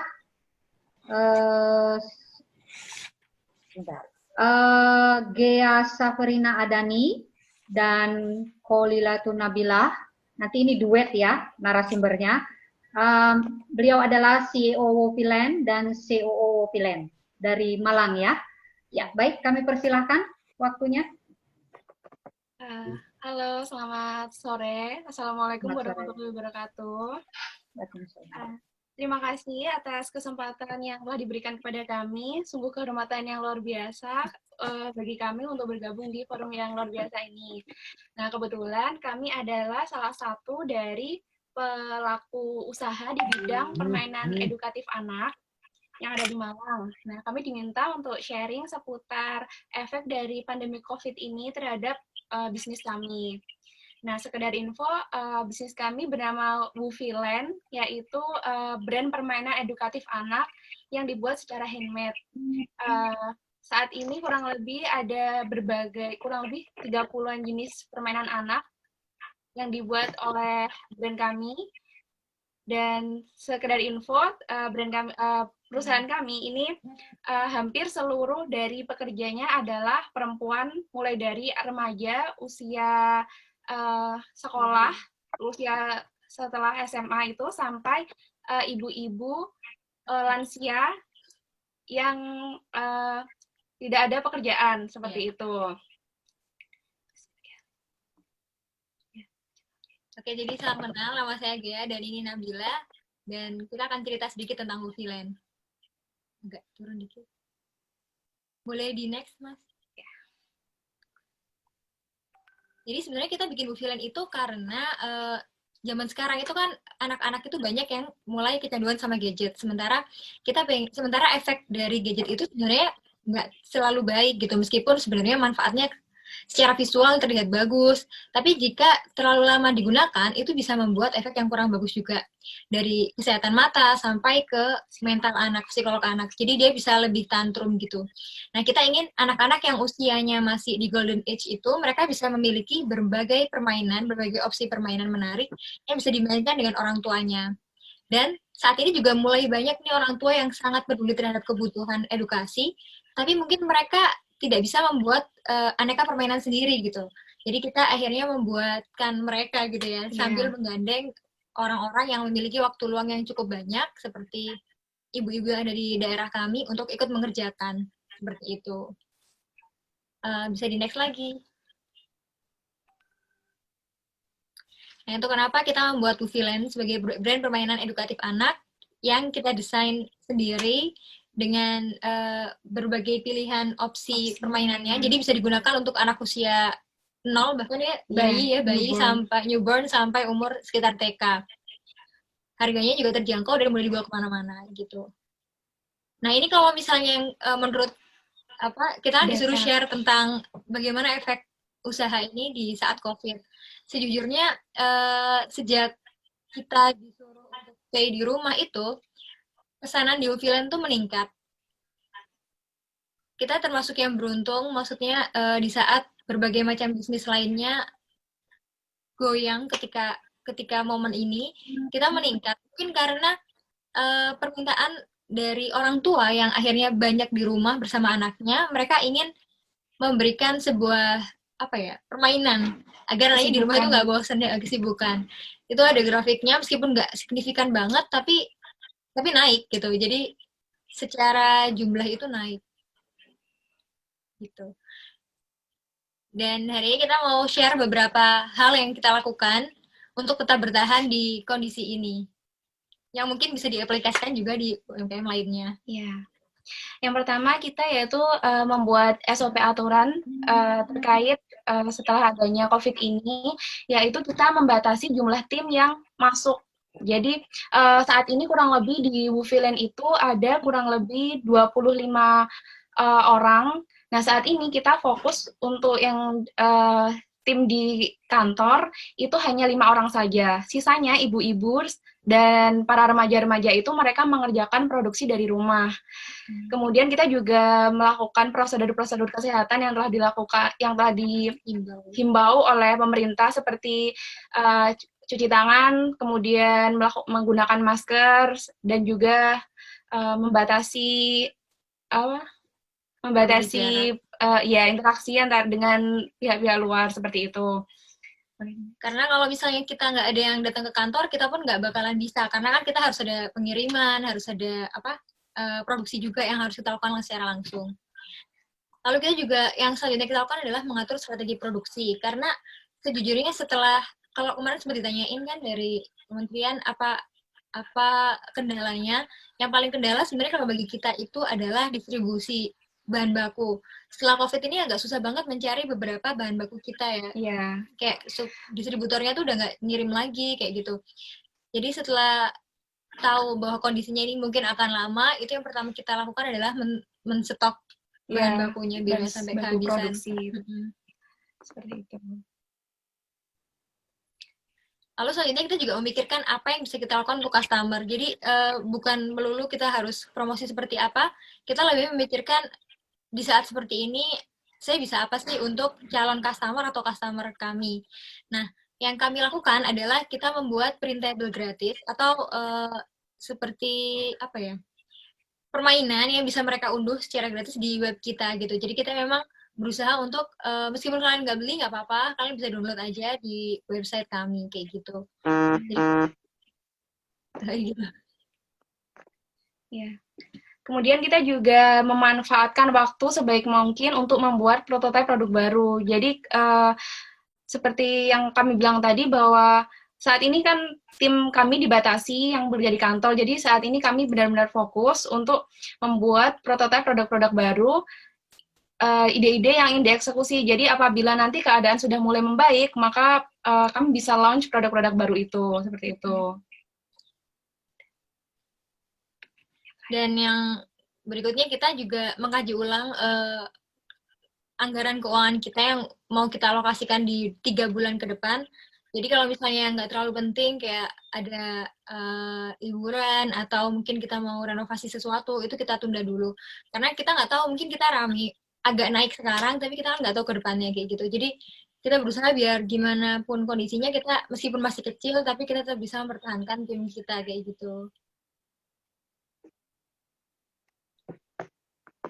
Dan ini juga kita juga bisa mengevaluasi produk dan melakukan inovasi yang relevan dengan kondisi. Ini kalau yang kita lakukan adalah kita membuat produk yang tema-temanya itu ada corona-coronanya gitu. Jadi yang kayak gitu kan mungkin lebih diterima di kondisi seperti ini. Seperti halnya teman-teman kita yang ada di industri fashion, mereka yang produksi dulunya baju, tapi ternyata ketika kondisi ini pesanannya nggak terlalu banyak, mereka pada akhirnya jualan masker kayak gitu. Jadi ya memang ini tantangan untuk para pelaku usaha gini untuk berkreasi dan mencari ide baru yang sesuai dengan kondisi ini. gitu. Jadi ya mungkin untuk apapun yang terjadi saat ini pasti ada hikmahnya ya. Mungkin pas awal sejujurnya secara bisnis kita juga sempat khawatir melihat kondisinya, kita mau keluar gak bisa, terus pengiriman juga dulu sempat lama banget. Jadi yang awalnya kita bisa ngirim ke customer dengan cepat, jadi akhirnya lama. Tapi pasti akan membaik dan kita yakin dengan apa yang terjadi sekarang itu bisa membuat kita semuanya menjadi lebih baik ke depannya. Terima kasih. Oke, terima kasih. Ini perempuan-perempuan yang masih muda tapi sudah berpikiran inovatif ya. Oke, sudah selesai ininya? Sudah. Oke. Baik, tahan dulu ya, Mbak. Kita lanjutkan ke narasumber berikutnya, yaitu ini narasumber terakhir kita. Masih tetap semangat ya Bapak Ibu yang hadir ya. Oke, semangat. Ayo kepalkan tangan. Kita semangat. Ya, Kartini Indonesia tetap semangat. Oke, berikutnya adalah Regina Martin SSN yang seorang founder Kiabo yang akan memberikan paparan tentang wanita hebat Indonesia berani mengambil tindakan cepat. Oke, Mbak Regina sudah siap? Sudah ready? Waktu kami persilakan.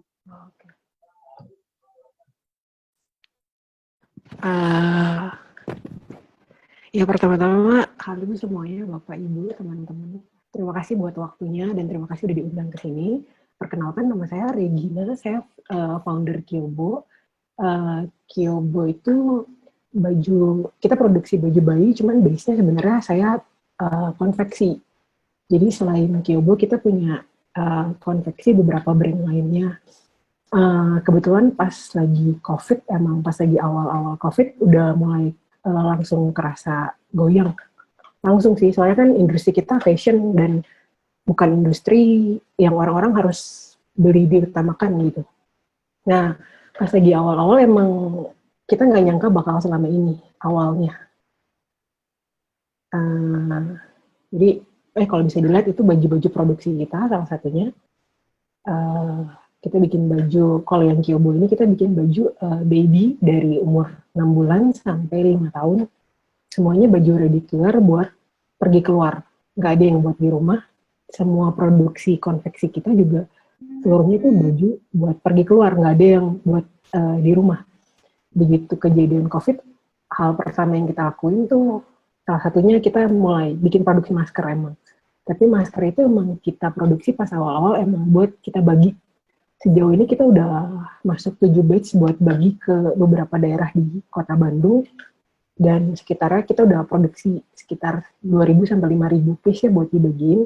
Kita titip-titip ke beberapa. Pada saat kita produksi juga banyak banget permintaan buat masker ini juga. Sampai akhirnya kita pun produksi buat memenuhi kebutuhan market kita sendiri. Jadi kita yang satu buat dijual, satu buat disumbangin. Jadi kita saling isi aja satu sama lain.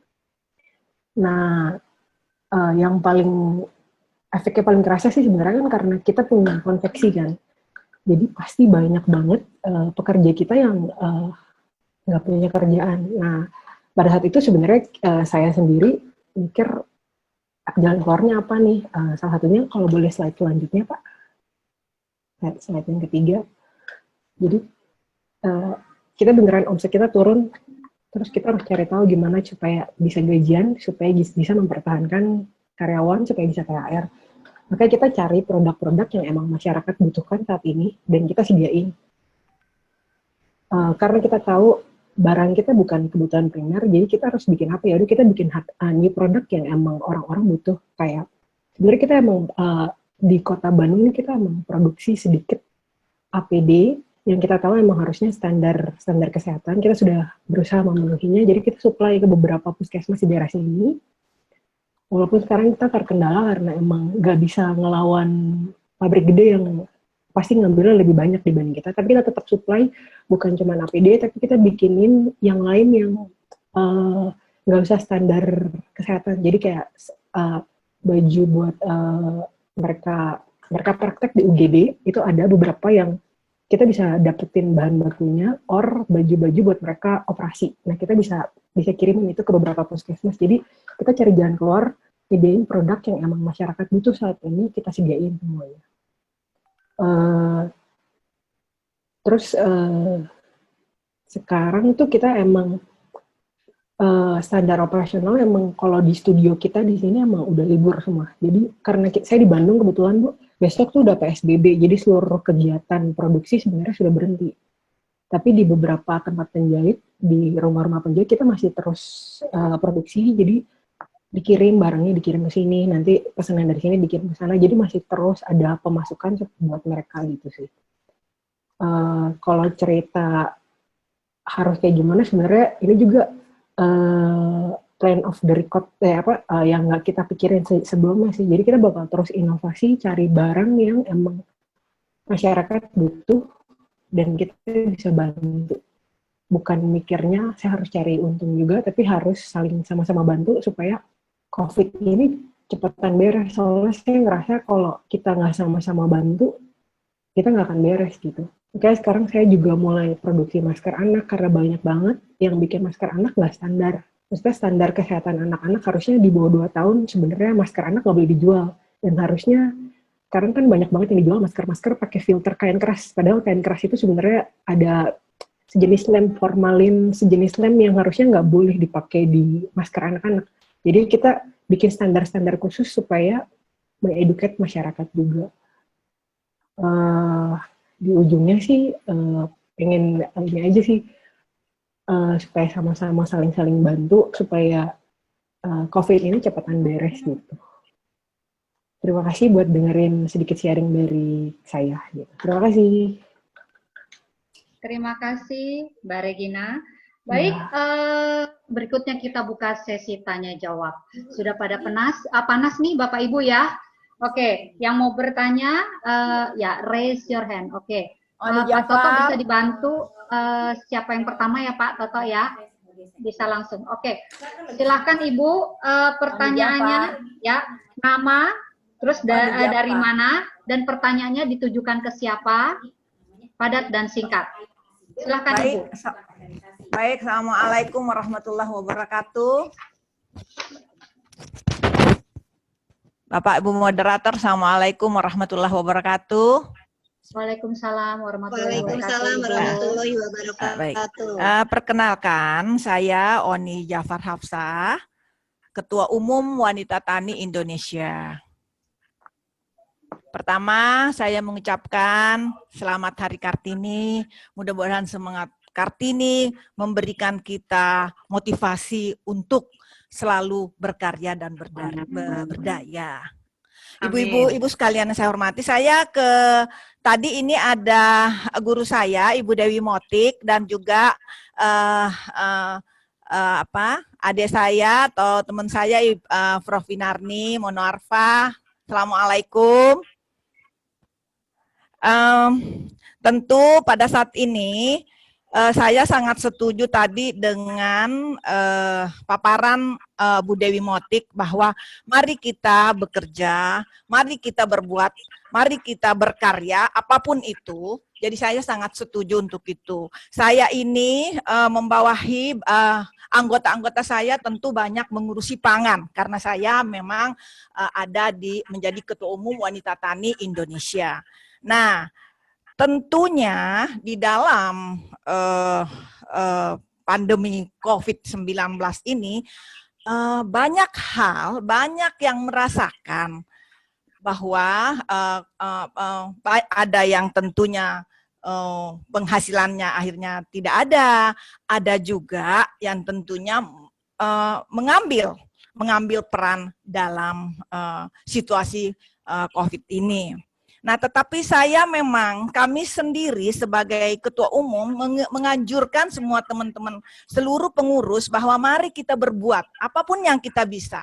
Contohnya saja di dekat lingkungan-lingkungan kita karena memang kita harus social distancing, kita harus tetap di rumah, tetapi ada aja sedikit yang bisa kita perbuat. Bagaimana kita membagikan masker, bagaimana kita membuat sesuatu untuk masyarakat karena kita tahu yang terasa sekali per hari ini dampak daripada COVID yaitu masyarakat yang boleh dikata Ibu yang berpenghasilan menengah ke bawah. Nah mungkin yang saya ingin tanyakan, kira-kira apa yang harus kita perbuat untuk mereka? Nah, kalau untuk UMKM per hari ini, tentu dengan adanya COVID ini, dengan adanya online, banyak ya juga sekarang mengambil kesempatan itu. Dan saya selalu yakin bahwa di dalam pasti ada jalan keluarnya, Ibu. Nah, tetapi ada beberapa masyarakat yang terasa dampaknya. Nah, mungkin di sini hal sebagai Ketua Umum Wanita Tani, apa yang mesti saya lakukan? Nomor satu. Dan saya selalu yakin, Ibu, bahwa sesuai dengan mari kita tingkatkan keimanan kita, sesuai dengan ayat-ayat bahwa saya yakin sekali bahwa ayat Al-Insyirah bahwa fa innamal usri yusra, bersama kesulitan pasti ada kemudahan, pasti ada jalan keluarnya. Jadi tetapi sekali lagi kepada semua ibu-ibu yang hebat, ibu-ibu semua yang pembicara, mungkin ada sesuatu yang mesti kita lakukan, kita berbagi kepada masyarakat kebanyakan yang memang merasakan dampak daripada COVID. Mungkin itu, terima kasih. Assalamualaikum warahmatullahi wabarakatuh. Waalaikumsalam. Pertanyaannya ditujukan kemana Ibu? Ada Bu Dewi Motik dengan mungkin pembicara yang bisa menjawab. Tadi apa sih sebetulnya yang kita bisa lakukan untuk masyarakat kebanyakan yang benar-benar merasakan dampaknya, Bu, daripada COVID ini. Jadi ke Ibu Dewi Motik ya, Ibu ya? Hari-harinya juga Bu Dewi Motik dengan Bu Winarni bisa. Oke, Ibu Winarni. Oke, supaya ini langsung saja Ibu ya, para narasumber, dimulai dengan Ibu Dewi Motik. Silakan Ibu. Sederhana sekali. Jadi saya senang sekali Ibu Ani berkata begitu, bertanya begitu. Saya kebetulan saya bersyukur selama 1 bulan disimpan di rumah sama Allah. Saya merasakan apa yang kata Ibu Ani, pasti ada sesuatu yang dibalik cobaan, pasti ada sesuatu anugerah. Kebetulan Bu Ani, saya itu kan senang main WhatsApp. Saya lihat, percaya nggak? Saya ini di rumah saya, Bu, nggak sombong, Bu. Makanan buah yang sekarang lagi top adalah 1, jambu merah butuh. Di rumah aku ada. Sampai teman aku yang kena BDB, saya bilang ambil aja tuh kan di rumah saya. Karena apa? Itu bagaimana mereka memasarkan melalui online. Kemudian tahu nggak, boleh sampai repot mau dapat manggis saja, mesti berebutan loh. Saking banyak sekali lagi musim manggis. Kita nggak lihat karena kita nggak ke pasar. Tapi kalau baca di WhatsApp, ya Allah banyak bener. Sampai saya baru aja tuh mesen dari airport, saya nggak tahu dari mana tuh ya, manggis mungkin dari Jawa Tengah apa Jawa Timur, saya nggak tahu, Pak, Jawa Barat. Pokoknya dari airport dikirim masuk ke rumah saya pakai box-boxnya. Jadi kita udah transfer dulu bayarannya, ya kita tinggal bayar ininya aja, Grab-nya aja. Jadi itu satu contoh, Bu. Jadi semua saya bilang sekarang ini orang-orang yang bergerak di bidang membuah dan sayur menyayur itu terus aja pasang aja. Maaf ya, kita promosi ya. Siapa mau ini, mau itu, sawi kayak apa. Tapi yang saya lihat sekarang buah nih. Dan lagi saya baru dengar nih, baru lagi musim yang paling memusingkan kepala yaitu duku.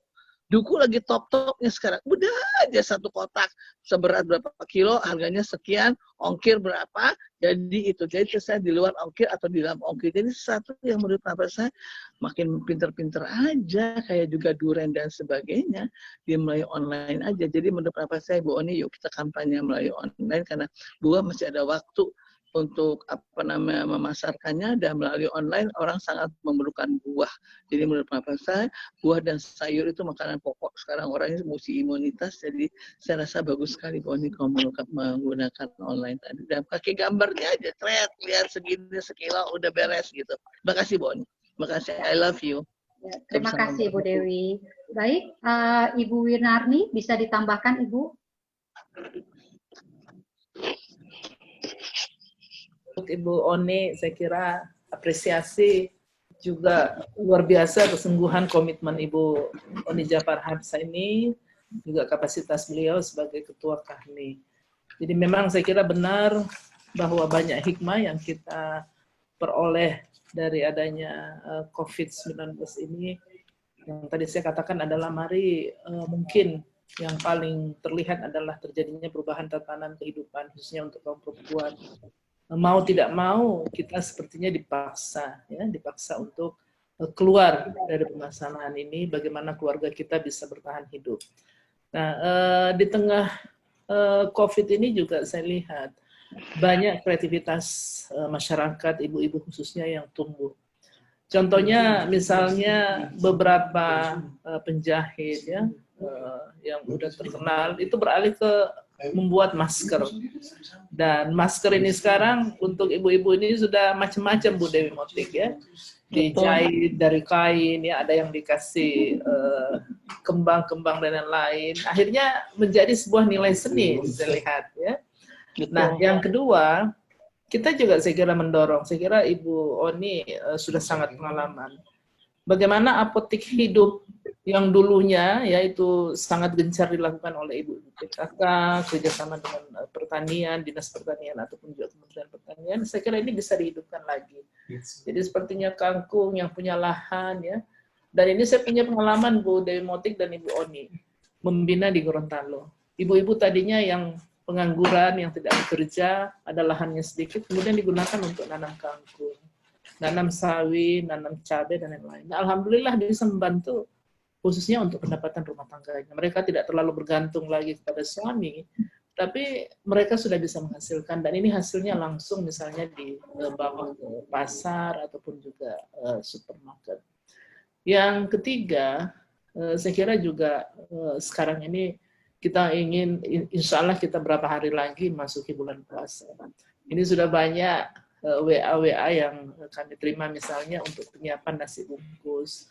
Apakah ingin beramal melalui penyiapan nasi bungkus. Dan itu saya lihat didorong oleh ibu-ibu semua, ibu-ibu PKK dan lain-lain. Nah, tentu dengan upaya ini ada pekerjaan untuk perempuan. Untuk sektor kehutanan, tadi saya katakan Bu Oni ya, bagaimana perempuan-perempuan yang berada khususnya di daerah, di desa-desa, ini merubah kemarin menjadi gula semut, menjadi gula merah. Yang kalau kita lihat harganya seperti di kota-kota besar itu kan sangat mahal. Tapi kalau di desa, di daerah, itu ya hanya 10.000 per kilo. Nah, kemudian juga kita lihat khusus untuk bidang kehutanan, hampir keseluruhan yang bekerja untuk menyiapkan bibit, ya mulai dari polybag, isi tanah, substrat, itu semua hampir dikerjakan oleh perempuan. Nah, ini juga program ini kita teruskan. Jadi untuk tanaman-tanaman produktif khususnya pembibatan. Penyiapan kue-kue saya kira dengan menghadapi bulan puasa ini ya saya kira paling banyak kita bisa memerankan ibu-ibu. Tapi memang saya kira perlu kita melalui ibu-ibu hebat ini, Ibu Dewi Motik, Ibu Oni dan lain-lain tetap memberikan semangat, melakukan advokasi, kita bersama-sama untuk melakukan advokasi kepada ibu-ibu, kepada perempuan-perempuan Indonesia, ibu rumah tangga khususnya, sehingga permasalahan COVID ini insya Allah ya tidak menjadi, khususnya walaupun memang ini menjadi beban, tapi selalu ada solusi. Benar tadi yang dikatakan oleh Ibu Oni bahwa di dalam Al-Quran sudah jelas wa innamal yusri yusra, pasti ada solusi dari setiap cobaan yang dihadapi. Tapi saya kira kita tetap optimis, kita bangsa yang besar, kita hidup di Indonesia dengan gotong royong, kerjasama, saling tolong-menolong, toleransi antara beragama, saya kira kita sangat kuat. Mudah-mudahan ini menjadi hikmah tersendiri bagi kita bisa keluar dari permasalahan. Terima kasih. Terima kasih Ibu. Ya, sudah cukup Ibu Oni, wajar ya. Oke, berikutnya ada pertanyaan. Kita buka sesi ini 3 pertanyaan ya Ibu ya. Silakan. Oh. Oke, bagaimana panitia? Lanjut masih dibuka pertanyaan atau kita tutup? Ibu Widya? Iya. Izin? Masih Bu Dewi Motik katanya mau ada tambahan sedikit. Oh iya, baik. Silakan Ibu Dewi. Semua wanita Indonesia. Baik, silakan Ibu Dewi. Jadi saya hanya menghimbau, saya itu membuat program dari Asosiasi Pengusaha Catering Indonesia, 1 juta nasi bungkus untuk orang-orang yang betul-betul tidak berkemampuan. Kami akan bekerja sama dengan setiap RT RW di daerah Jakarta maupun sekitarnya, sehingga semua orang walaupun dia punya uang cuma 20.000 ekstra untuk menjadi sumbangsih dia membantu ya orang yang tidak yang sangat berkebutuhan, itu kita perlukan. Karena menurut pendapat saya 1 juta rasanya banyak ya, tapi kalau 1 juta itu dibuat oleh kita semua bersama-sama dengan syarat sederhana sekali, seberapapun kau punya uang, mari kita bersama-sama. Karena bagi saya program untuk orang-orang yang sangat berkebutuhan, apakah dia anak yatim, apakah dia kaum duafa, apakah dia orang yang berkebutuhan khusus, apa saja, sangat membantu mereka dalam menghadapi kejadian COVID-19 ini. Karena kita semua mempunyai rasa tanggung jawab untuk membantu pemerintah. Karena bagi saya, kalau kita mau nyalahin pemerintah terus-terusan, percayalah, pemerintah juga gak pusing kok ngadepin seperti ini. Itu memang kewajiban mereka, tapi juga kewajiban kita untuk bersama-sama bergandengan tangan dengan pemerintah untuk membangun kembali negara kita. Karena bagi saya, yang paling penting, yaitu saya mohon nanti ini Yayasan Nawacita ini untuk melanjutkan, yaitu apa yang dapat kita lakukan dalam insya Allah selesai sudah epidemi COVID-19 ini, kita langsung beraction langsung. Karena menurut saya banyak sekali ide-ide yang kita langsung bisa kembangkan. Tadi seperti kata kita, di mana sesuatu ada kejadian musibah pasti ada hikmahnya. Karena saya yakinnya orang nggak pernah terpikir bahwa sisa-sisa bahan itu bisa membantu orang menjaga kesehatannya dengan membuat masker. Saya nggak pernah kepikir kalau cucu saya bisa masak. Kan itu aneh, tapi nyata. Ternyata pendidikan melalui online, pendidikan melalui teknologi canggih ini membuat anak-anak muda di kalangan milenial bisa langsung. Seperti tadi saya dengar, saya senang sekali itu berdua teman itu kakak beradik atau teman itu, saya senang benar melihat Mada bisa menciptakan mainan-mainan yang sangat membuat anak-anak betah di rumah. Ini menurut saya itu ide yang cemerlang sekali, dan saya katakan selamat ya, mudah-mudahan Anda akan sukses.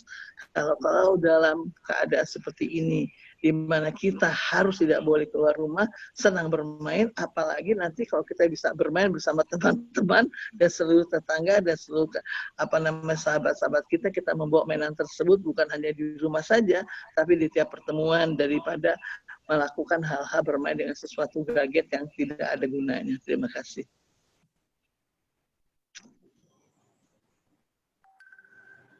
Oke. Kembali ke Mbak Marta. Mbak Martanya mana? Halo, halo. Ya. Oke, baiklah. Kalau tidak ada pertanyaan lagi, ya Bu Marta, ya. Saya juga mohon izin karena saya harus bergabung lagi. Ibu. Menpora ya. Oh baik Ibu, ya. Terima kasih Ibu. Ya, terima kasih Ibu. Ya, sampai terima kasih. Ya. Terima kasih Ibu. Terima kasih Ibu. Terima kasih Ibu. Pada para narasumber kami, yaitu Ibu Gati Wibawaningsih dan Ibu Dewi Motik, Ibu Profesor Winardi, dan Mbak Gia, Mbak Nabilah, dan Mbak Regina. Terima kasih banyak atas waktunya dan pencerahannya. Dan saya bisa rangkum di sini bahwa menangani COVID-19 ini dari sisi pelaku usaha dulu ya.